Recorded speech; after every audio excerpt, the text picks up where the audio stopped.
उत्तराखंड के अल्मोड़ा से बड़ी खबर है। डबरा इलाके में भारी मात्रा में विस्फोटक मिला है। स्कूल में से करीब जिलेटिन रॉड भी मिली है। करीब 161 जिलेटिन की रॉड बरामद की गई है।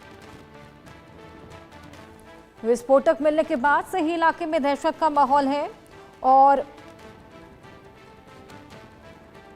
बम निरोधक दस्ता, डॉग स्क्वाड्स भी मौके पर मौजूद हैं।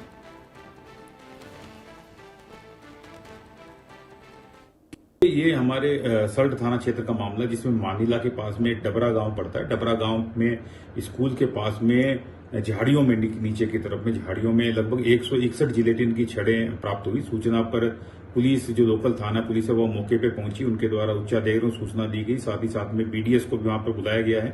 बीडीएस ने पूरी चीजों को वहां पर इंक्वायरी की, चेक की है वहां पर, और साथ साथ में आसपास के एरिया को भी सर्च किया गया है। इसमें उचित धाराओं में फिर इसमें एफआईआर दर्ज कर लिया गया है। माननीय न्यायालय के आदेश में उसमें आगे कार्रवाई की जा रही है। सामान्य तौर पर इन जिलेटिन की छड़ों का प्रयोग सड़क निर्माण के कार्यों में होता है, जिसमें चट्टान वगैरह तोड़ने में इसका प्रयोग करते हैं। लेकिन फिर भी ये किस पर्पज से, किस कारण यहाँ पर आई है, कहाँ, क्यों इस कारण यहाँ पर है, इसके विषय में हम गहनता से जांच करें। इसकी जांच के लिए 4 टीमें बना दी गई है। उसमें टीमें अपना काम कर रही हैं। शुभम कोटनाला हमारे सहयोगी हमारे साथ जुड़ गए हैं। उनसे और जानकारी इस पूरे मामले को लेकर लेंगे। जिस तरीके से शुभम वहां पर बम निरोधक दस्ता पहुंचा हुआ है, लेकिन पहले अमोनियम नाइट्रेट मिलता है जगह जगह, और अब ये जिलेटिन स्टिक।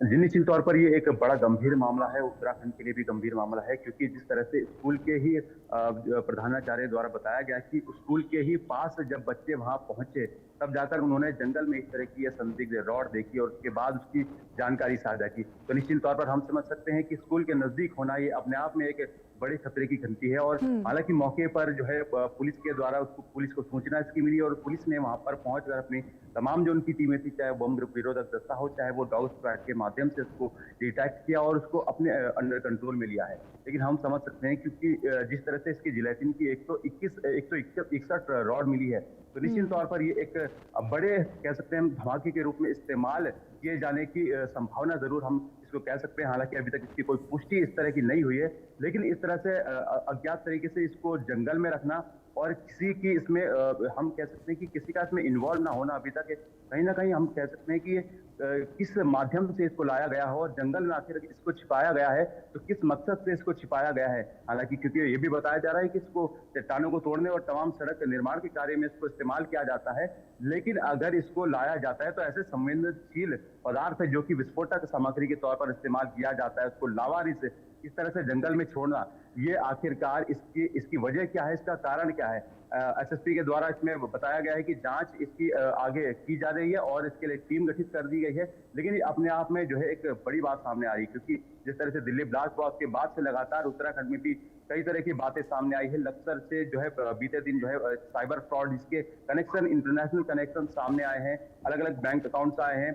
अगर हम बात करें तो कहीं ना कहीं ये संकेत जरूर दे रहे हैं कि कुछ ना कुछ गड़बड़, या हम कह सकते हैं कुछ संकेत इस तरह के जरूर मिल रहे हैं कि उत्तराखंड में भी क्या इसी तरह की चीजें हो रही है। बीते दिन भी हमने एक बांग्लादेश, देहरादून में रहने वाले एक बांग्लादेश व्यक्ति की खबर हमने जो है अपने दर्शकों तक पहुंचाई थी कि आखिरकार किस तरह से अवैध रूप से बांग्लादेशी यहाँ पर रह रहे हैं और लंबे समय से रह रहे हैं। तो निश्चित तौर पर ये अपने आप में उत्तराखंड के लिए भी एक सजगता वाली बात है और उत्तराखंड पुलिस को भी इसमें सजग होने की जरूरत है, क्योंकि आखिरकार इस तरह से 161 रॉड अगर हम कह सकें, इसका दुरुपयोग अगर किया जा सके, तो निश्चित तौर पर इसका एक बड़ा नुकसान जो है आम जनता को हो सकता है, संभावना इसकी है, लेकिन अभी तक इसकी पुष्टि नहीं हुई है। निश्चित तौर पर अच्छी बात यह रही कि स्कूली बच्चों ने इसको देखा और पुलिस जो है पुलिस मामले में इन्वॉल्व हुई और पुलिस के द्वारा आगे जांच की जा रही है। लेकिन वो आखिर अज्ञात कौन है, किसके द्वारा इतनी बड़ी मात्रा में उसको जंगल में रखा गया है, क्योंकि जंगल हम मान सकते हैं कि ऐसी कोई जगह नहीं है जहां पर इस इतनी बड़ी संवेदनशील सामग्री को रखा जाए, क्योंकि अगर इसमें जरा सी कुछ गड़बड़ी होती है तो निश्चित तौर पर बिल्कुल शुभम, कहीं ना कहीं ये इंटेंशनल ही लगता है, क्योंकि 161 स्टिक्स थी वहां पे। हालांकि अब जिस तरीके से पूरा स्क्वाड वहां पर पहुंच चुका है, जांच पड़ताल लगातार जारी है, नजर बनाए रखिएगा। फिलहाल बहुत शुक्रिया। इसी बीच एक बड़ी खबर आपको दे दें, अफ्रीका में फंसा आगरा का परिवार